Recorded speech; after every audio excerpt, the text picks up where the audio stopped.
Cup qualifier की अगर हम बात करें तो वक्त अब धीरे धीरे बहुत ही ज़्यादा कम कहीं ना कहीं बचा हुआ है और उसको लेकर जो भी डिस्कशंस वगैरह है, कंपैरिजन वगैरह है, वो ऑलरेडी हम लगातार कर रहे हैं। और कल हमने आपके सामने रखा कि 6 एशियन टीम्स हैं, उनके बीच में बैटिंग कंपैरिजन हमने आपके सामने रखी कि कब जैसे ही वो अपने घर से बाहर निकलते हैं तो उनकी परफॉर्मेंस किस किस तरीके की है और कौन सी टीम कितना ज़्यादा खरा उतरती है जब भी वो अपने घर से बाहर निकलते हैं खेलने के लिए, अपने कॉन्टिनेंट से बाहर निकलते हैं। सिर्फ घर में नहीं, पूरे कॉन्टिनेंट से बाहर जब निकलते हैं तो उनकी परफॉर्मेंस कैसी रहती है वो हमने आपके सामने रखा। जो लोग मिस आउट किया है वो जाकर जरूर देखिए, बहुत ही बेहतरीन और बहुत इंटरेस्टिंग डिस्कशंस हैं जो आपको सुनने में बहुत ही ज़्यादा मज़ा उसमें आने वाला है और साथ में इन्फॉर्मेशन भी आपको उसमें काफ़ी मिलेगी कि आखिर कौन कितने पानी में है जब वो अपना कॉन्टिनेंट छोड़ते हैं बाहर जाकर खेलने में। बात हमने की थी बैट्समैन की, अब चलते हैं बॉलिंग डिपार्टमेंट की तरफ। यहाँ पर बॉलिंग में हमने 2 सेक्शन में डिवाइड कर दिया है, पहला पेस बॉलिंग अटैक और उसके बाद स्पिनर्स की भी बात करेंगे। लेकिन आज आपके सामने पेस बॉलर डिस्कशन सबसे पहले करते हैं और शुरुआत है सबसे पहले वैसे ही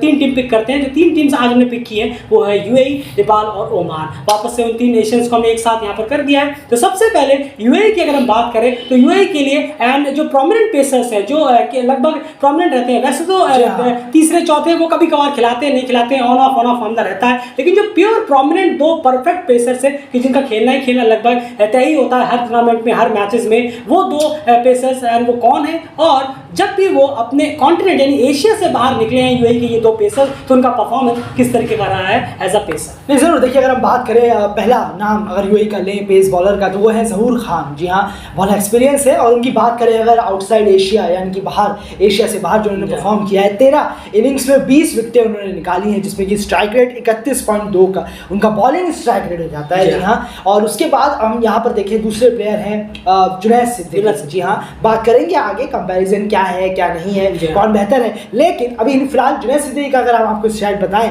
तो यहाँ 9 इनिंग्स में 13 विकेटें उन्होंने निकाली हैं और 34 का उनका स्ट्राइक रेट है। तो ये स्ट्राइक रेट आप देख सकते हैं दोनों ही बॉलर्स का अबव 30 का स्ट्राइक रेट है आउटसाइड एशिया की अगर हम बात करें। बिल्कुल, तो ये स्ट्राइक रेट की बात हो गई। बहुत इंटरेस्टिंग कंपैरिजन है ओमान, नेपाल और यूएई के तीनों टीम्स के जो पेस बॉलर उनके बीच में। आपको पहले स्टैट्स से क्लियर कर दें, उसके बाद उस पर डिस्कशन करेंगे। बने रहिए, बहुत इंटरेस्टिंग डिस्कशन है आगे जब कंपैरिजन हम करेंगे यहाँ पर। उसके बाद जो अगली टीम यहाँ पर है वो है नेपाल। जी हाँ, उनके अगर हम यहाँ बात करें पेस बॉलिंग अटैक की तो वहाँ पे भी जो मेन प्रोमिनेंट पेसर है वो 2 ही हैं। थर्ड पेसर की टीम को तलाश है और शुरुआत भी उन्हें करनी चाहिए कि वो थर्ड पेसर कहने की टीम में इंक्लूड करें, लेकिन फिलहाल 2 पेसर ही हैं और उन पेसर्स का मोस्ट प्रोमिनेंट लगभग हर टूर्नामेंट और हर मैचेस में वही हमें खेलते हुए नजर आते हैं। उनके आउटसाइड एशिया जो स्टैट्स हैं ओडीआईस में वो क्या कहते हैं चलिए आपको बताते हैं। सोमपाल कामी 13 इनिंग्स में 18 विकेट उन्होंने निकाले अब तक और 31.5 की उनकी बॉलिंग स्ट्राइक रेट है।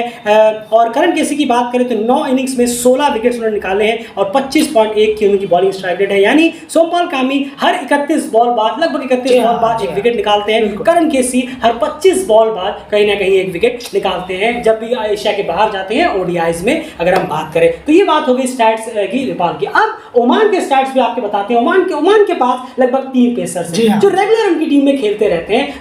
3 पेसर्स के साथ ज्यादा उतरने में बिलीव रखता है ओमान, ये अब तक ज्यादातर देखने को मिला है। उनके पेसर्स आउटसाइड एशिया किस तरह से परफॉर्म, उनके स्टैट्स क्या कहते हैं पहले वो जान लेते हैं, फिर एक बहुत इंपॉर्टेंट कंपैरिजन भी करेंगे। नहीं जरूर देखिए, अगर हम बात करें ओमान के पेसर्स की तो पहला नाम है उनके एक्सपीरियंस पेसर बात करें बिलाल खान। जी हाँ, उनकी बात करें तो यहाँ पर उन्होंने 10 इनिंग में 15 विकेटें निकाली हैं आउटसाइड एशिया जिसमें कि उनका स्ट्राइक रेट है 34.8 का बॉलिंग स्ट्राइक रेट की हम बात कर रहे हैं। वहीं पर अगर हम बात करें कलीमुल्लाह की, जी हाँ, जिन्होंने 8 इनिंग में 1 विकेट सिर्फ निकाला है और 252 का स्ट्राइक रेट है। 252 का स्ट्राइक रेट।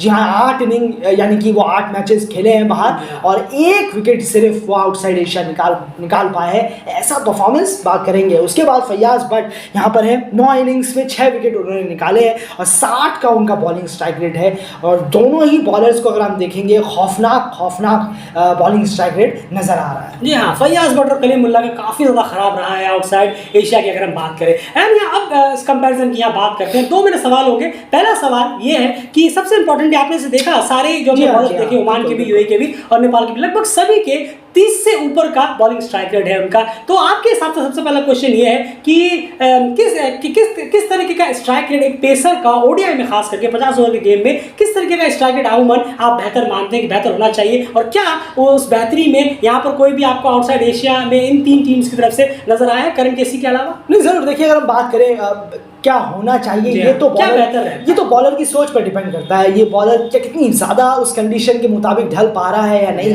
जितनी जल्दी ढल पा रहा है या नहीं। ऐसा बहुत देखा गया है कि कई बॉलर हैं जो पहले ही अपने दौरे में जाते हैं और बहुत ज़्यादा नाम कमाते हैं, लेकिन कई ऐसे बॉलर हैं जो अलग दौरों में जाते हैं लेकिन बिल्कुल लाइन और लेंथ और अनडिसिप्लिन बॉलिंग हमें नज़र आती है। जो मुझे याद है जब पहले के दौर में इंडिया जब बॉलिंग कराती थी, हम अपनी टीम की बात कर रहे हैं, टेस्ट मैच की खासकर, तो बहुत ज़्यादा अंडर धोनी कैप्टेंसी, जब धोनी कप्तान हुआ करते थे तब बहुत रन्स के लिए इंडिया ओवरसीज टेस्ट में सेना कंट्रीज में जाता था। 600 रन, 550 रन, 650 रन। तो उस वक्त की जो बॉलिंग है और आप आज की बॉलिंग देखेंगे, उठा के ज़मीन आसमान का अंतर, बहुत बड़ा अंतर आ गया है। क्वालिटी बॉलिंग कहीं ना कहीं हुई है। तो वो बॉलर्स यहाँ आकर अच्छा कराते थे, लेकिन जैसे सेना कंट्री में गए पूरा मामला खराब हो गया। और ये रिजल्ट है वाकई में, क्या इंग्लैंड में, न्यूजीलैंड में, ऑस्ट्रेलिया में, खैर वो बात अलग है, लेकिन एग्जैक्टली कुछ बॉलर्स होते हैं जो कंडीशन के हिसाब से ढल जाते हैं, कुछ होते हैं जो ताउम्र लास्ट तक रिटायर होते नहीं ढल पाते। कई बॉलर ऐसे भी हैं। तो 22 से 26 का बॉलिंग स्ट्राइक रेट अगर आपका है एक पेस बॉलर का, तो वाकई में बहुत बहुत बेहतर है। अगर आप करा रहे हैं 22 से 26 या 20 से 26 के बीच आपका स्ट्राइक रेट है, आप उठाकर देख लीजिए जो भी क्वालिटी बॉलर है इस वक्त आईसीसी की रैंकिंग में, टॉप पेस बॉलर जो भी है आईसीसी की रैंकिंग में, उनका बॉलिंग स्ट्राइक रेट उठा के देखिए, आपको यही मिलेगा 20 से 26-27 के बीच में। बिल्कुल सही कहा आपने। तो यहाँ पर कहीं ना कहीं करण केसी ही एक है जिनकी जो स्ट्राइक रेट है आप कह सकते हैं कि बहुत बेहतर है, बहुत वेरी गुड कैटेगरी अगर आपको डालनी है तो वेरी गुड का टैग आप करण केसी को दे सकते हैं। आउटसाइड एशिया जब भी ओमान, यूएई, नेपाल के पेसर्स ने बॉलिंग कराई है जाकर, तो वहां पर सबसे बेहतरीन और मेंटेन बॉलिंग स्ट्राइक रेट और विकेट्स की टैली भी अगर किसी ने मेंटेन रखी है तो वो स्टार्ट्स कम से कम करण केसी के फेवर में जरूर है। और स्टार्ट्स ऐसे नहीं खुद ही बन जाते हैं, आप जाते हैं परफॉर्म करते हैं तभी वो बनते हैं। और ओडीआई तो ज्यादातर इन्होंने अपने बराबर की टीमों के खिलाफ ही खेली है, ऐसा नहीं कि ओडीआई किसी साथ क्योंकि उनको तो ओडीआई है ही नहीं। तो कहीं ना कहीं करण केसी का जो है वो काफी सेटिस्फैक्टरी है। उसके अलावा एंड ये जो आपने पूरा ये देखा, जितने भी आपने बॉलिंग स्ट्राइक रेट वगैरह सब देखे, सबसे ज्यादा डिसअपॉइंट आप कौन से प्लेयर से हुए? एक प्लेयर का नाम यहाँ देना चाहूंगा, जो हमने 3 और 2 7 जो पेसर्स हमने यहाँ पे गिराए, इनमें से आपको किसका बॉलिंग स्ट्राइक रेट देख के लगा कि कमाल है, मुझे उम्मीद नहीं थी कि इनका बॉलिंग स्ट्राइक रेट इतना खराब होगा? नहीं जरूर, देखिए बिलाल खान एक है और जहूर खान एक है, वो दोनों हैं टीम के बहुत सीनियर बॉलर है। आप कहेंगे सोमपाल कामी भी जरूर है वहाँ पर, ऑब्वियसली है टीम के सीनियर बॉलर, वो भी है। 31 का उनका स्ट्राइक रेट है, यानी कि अगर आप देखेंगे 31वीं बॉल में जाकर वो विकेट निकाल रहे हैं तो दिक्कत है, यानी कि 60 बॉलों में से 31वीं बॉल में उन्हें विकेट मिल रही है। लेकिन साथ साथ इधर देखेंगे अगर आप ओमान और यूएई में, तो हालत और खस्ता है। बिलाल खान का स्ट्राइक रेट देखिए आप, उनका भी 33-34 का स्ट्राइक रेट वहाँ हो जाता है। जहूर खान का स्ट्राइक रेट उठाकर देखिए, इनका भी 34 का स्ट्राइक रेट है। कहीं ना कहीं अपने आप में ये थोड़ा इंप्रूवमेंट करने की बहुत ज़्यादा ज़रूरत है। दोनों ही बॉलर्स को, आप बहुत क्वालिटी बॉलर है, क्वालिटी छोड़िए, आप टीम के सीनियर, पहला ओवर आप डालते हैं, नई बॉल आप शेयर कर रहे हैं, तो ऑब्वियसली आप पर जिम्मेदारी है आप अपने आप को इम्प्रूव करें। और कब इम्प्रूव करेंगे सर? अब तो बहुत ज़्यादा वक्त भी गुजरता जा रहा है। बिलाल खान अब के नहीं है, उन्हें भी वक्त हो गया काफ़ी, जहूर तो खैर बहुत वक्त हो गया वो टीम के साथ जुड़े हैं। तो इम्प्रूव करने का हर वक्त होता है, आप अभी भी इम्प्रूव करिए, बेहतर रिजल्ट लाइए। और देखेंगे हम वर्ल्ड कप क्वालिफायर आ ही रहा है, उसी के लिए ये वीडियो की तैयारी चल रही है, ताकि ये जो स्ट्राइक रेट है या बैटिंग एवरेज है, बिल्कुल सही कहा आपने, विकेट्स की टैली है, ये थोड़ा सा और इम्प्रूवमेंट इसमें नजर आए, जो कि एक बॉलर को छोड़कर तो किसी में नजर नहीं आ रही। जी हाँ, ये कहीं ना कहीं है कंसर्न है। सबके 30 के ऊपर के बॉलिंग का स्ट्राइक रेट है और बिलाल खान का 35 का बॉलिंग स्ट्राइक रेट है जब भी वो आउटसाइड एशिया कहीं ना कहीं जाते हैं। तो ये एक बहुत बड़ा कंसर्न टीम के साथ जुड़ा हुआ जरूर है। एक लास्ट क्वेश्चन, कलीमुल्लाह और फैयाज बट लगातार टीम के साथ जुड़े हुए हैं, मैचेस भी खेल रहे हैं, एशिया में भी लगातार बॉलिंग कराते हैं, बाहर भी वो मैचेस खेले। कलीमुल्लाह को हम देखें 8 इनिंग्स उन्होंने बाहर बॉलिंग कराई है, फैयाज बट भी 9 इनिंग्स बाहर बॉलिंग कराई है। इनका बॉलिंग स्ट्राइक, आखिर इनको इतनी ज़्यादा दिक्कतें क्यों होती हैं? इनकंसिस्टेंसी बहुत नजर आती है। अभी प्रीमियर कप में हमने देखा कलीमुल्लाह का पहला स्पेल नेपाल के खिलाफ काफ़ी बेहतर गया, उसके बाद पूरे प्रीमियर कप में लगभग वो शांति रही, कुछ खास देखने को मिला नहीं। ऐसे ही रहता है, 10 इनिंग में 1 इनिंग में अच्छी परफॉर्मेंस आई, 9 इनिंग में फैयाज और कलीमुल्लाह डिसअपॉइंट करते हुए नजर आते हैं। आपको क्या नजर आता है? आपने काफी इन लोगों को बॉलिंग करते हुए अब तक देख लिया है पिछले 1.5-2 सालों में क्रिकेट वर्ल्ड कप लीग 2 के जरिए, क्या ये कहीं ना कहीं गलत कर रहे हैं बाकी बॉलर्स के मुकाबले? नहीं ज़रूर, देखिए एक चीज़ मुझे याद आती है, ये बहुत पहले स्टेन जो है उन्होंने कहा था, ये डेल स्टेन ने, कि वो एक एक इंटरव्यू टाइप का था जो मैच से पहले होता है, वो मुझे इतना याद नहीं, वो रिटायर कर गए थे, जी हाँ रिटायर हो गए थे।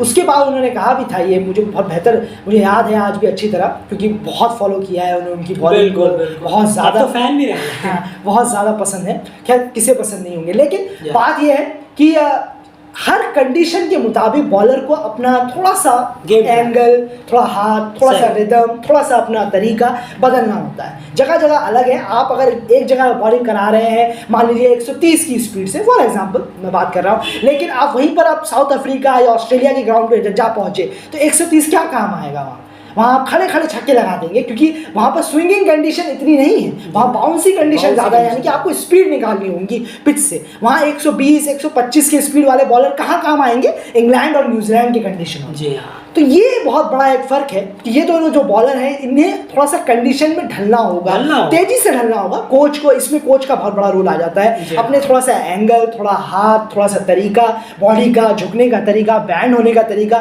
थोड़ा डिफरेंट करना पड़ेगा। और लाइन और लेंथ तो सब कुछ है ही, जब आप अपना बॉडी अपना हाथ चेंज करेंगे तो थोड़ी दिक्कतें आएंगी लाइन और लेंथ को लेकर, उसी को काम करना है आपको। थोड़ा सा प्रैक्टिस मैचेस मिल रहे हैं, नेट मिल रहा है, वहाँ पर लगातार पूरा दिन अपने आप को देना है, तब ये चीज़ें इंप्रूवमेंट होंगी। ऐसा नहीं कि अचानक आपने कहा टूर्नामेंट में आप घुसे तो अचानक आपने बिल्कुल तूफान में खड़ा कर दिया उस टूर्नामेंट में। वो तभी हो सकता है जब बहुत ज़्यादा बॉलिंग या तो पिच एकदम घटिया हो या बॉलिंग कंडीशन बहुत बेहतरीन हो, या फिर बैट्समैन बस। लेकिन अगर आप देख रहे हैं कि सामने वाली टीम क्वालिटी है, आप सामने वाली टीम बहुत क्वालिटी बैट्समैन है, जैसे कि हमें वर्ल्ड कप क्वालिफायर देखने को मिलेगा नॉक-इन में ऐसी, तब आपको वहाँ पर जिम्बाब्वे के हालात पर ढलना होगा कि वहाँ पर कैसी बॉलें ज़्यादा मैक्सिमम यूटिलाइज कर सकते हैं, क्रॉस सीम बॉलें यूज़ कर सकते हैं, क्या आप बाउंसर ज़्यादा इस्तेमाल कर सकते हैं, या आगे आप ज़्यादा खिला सकते हैं। अगर आपसे रिवर्स स्विंग होती है, लगता तो नहीं है, लेकिन अगर होती है तो कोशिश ज़रूर करिए, कोशिश। लेकिन ऐसा नहीं होता कि रिवर्स स्विंग, उसके लिए बहुत प्रैक्टिस चाहिए। खैर ऐसा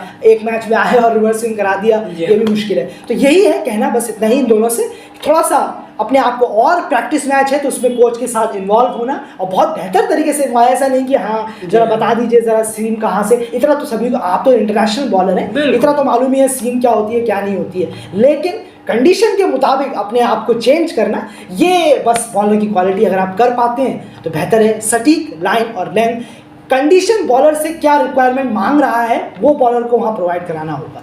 अपने ज़्यादा हीरोगिरी दिखाने की जरूरत नहीं है कि मैंने एशिया में ऐसी बॉलिंग कराई थी, स्लोअर, हाँ बिल्कुल स्लोअर बॉलर मैंने रखी थी T20 के क्रिकेट के मुताबिक, तो मुझे जिम्बाब्वे में जाकर भी स्लोअर बॉलर रखूंगा तो क्या पता विकेट मिल जाए। बिल्कुल नहीं, ज़रूरी नहीं है, कंडीशन अलग है, थोड़ा सा अपने आप को चेंज करना। बिल्कुल, अब ये देखना होगा कि वहाँ पिचेस किस तरह से काम कर रही है, नहीं कर रही है, वो सब चीज़ें बाकी उस पर भी डिस्कशन काफ़ी ज़्यादा करेंगे, पिच में कैसा क्या है वो सब चीज़ें नहीं है। लेकिन सिंपल सी बात है कि कलीमुल्लाह फयाज बट जो है वो इनकन्सिस्टेंसी और अनसक्सेसफुल इसलिए इतने ज़्यादा है, क्लियर समझ में आया आपकी सारी बातों से कि जब जो उन्होंने एशिया में बॉलिंग कराई है वही वो साउथ अफ्रीका में जाकर भी डालते हैं, वही वो ऑस्ट्रेलिया में जाकर भी कराते हैं, वही वो न्यूजीलैंड में, एग्जाम्पल दे रहा हूँ मैं, न्यूजीलैंड में जाकर भी कराते हैं, वही वो स्कॉटलैंड में जाकर कराते हैं, वही वो अगर यूएसए में जाकर कराते हैं। तो इसी वजह से फयाज बट और कलीमुल्लाह जो है कंडीशंस के हिसाब से ढलते नहीं, अपना गेम प्लान चेंज नहीं करते, इसीलिए इतनी इनकन्सिस्टेंसी बरकरार है। और बिलाल खान उस चीज़ को बहुत बेहतर तरीके से समझकर एडॉप्ट करने में बिलीव रखते हैं, इसीलिए वो इन दोनों बॉलरों से काफ़ी ज़्यादा ऊपर कहीं ना कहीं रेट होते हैं ओमान के लिए। अगर ओमान की अगर हम बात करें तो ओवरऑल